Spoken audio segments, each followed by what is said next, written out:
As we look at the organization and as we look at our sustainability, we are cognizant that a fair amount of our future development and a fair amount of our future growth will take place here in Trinidad and Tobago, as well as beyond the shores of Trinidad and Tobago.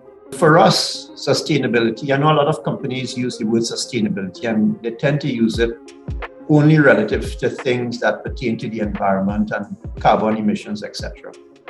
But for us in the NGC group of companies, it is that very important, but also some of the economic decisions that we take in order to ensure that as a business, we ensure the sustainability of the value that our shareholders would have invested in the business.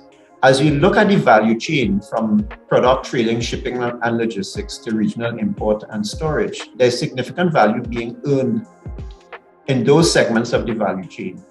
And so our growth for the business has now been extended to looking at potential opportunities in these particular segments of the value chain as we look to invest our capital and as we look to deploy our people and our capital in some of these new territories within our markets.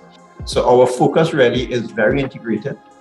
It is very much focused on investing our capital, but investing our capital in assets that have growth potential. And you would see with the Hull terminal, we are already there.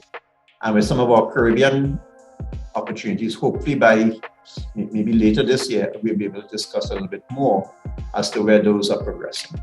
As we grow the business and as we live by our principle of sustainability, these are some of the things that we are doing in growing the business to grow the value that are currently being derived from the capital that we've invested.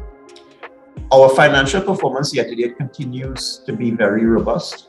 It continues to follow the trend that we saw up to the end of 2021. And it continues to follow the similar principles that we've seen. Our earnings continue to be very, very solid, very good performance. We've continued to manage our operating costs. Our production, in fact, our production has actually gone up since December. Product prices have improved a bit. And we've also seen, of course, as I mentioned, the terminal acquisition. Our investments are paying off. Our value chain strategy is active and returning value. And that gives us the confidence that the strategies that we're pursuing, the way that we are leveraging the resources across the group of companies, and the way that we are positioning ourselves from a branding perspective and from our strategic branding perspective is working. These are some examples of our successful funding that I've discussed it previously.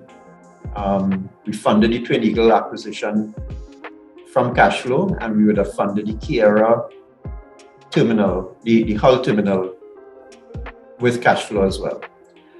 Interestingly, with the Hull terminal, we, as part of the acquisition of the Hull terminal, was some propane inventory that was located in the storage that we would also have acquired as part of Hull. And when we acquired the terminal, the prices of LPGs were, let's say 10 cents a gallon. But because of the geopolitical issues we've seen occurring worldwide, we also crude oil prices increased and LPG prices increased as well. So when we sold those barrels, eventually we picked up a bit of an arbitrage on it. But this is also part of the business that we have to manage. You know, we have to look at the forward curve for prices, and particularly with a trading business, it becomes more important because you can pick up really significant value, which we would have done with the inventory that we would have acquired from Kiera. We are very proud of what we would have achieved in 2021. I think we're even prouder of what we are going to achieve in 2022. And I certainly hope that as the year evolves and as time evolves during the course of this year, you will see the financial prudence and the sustenance of that shareholder value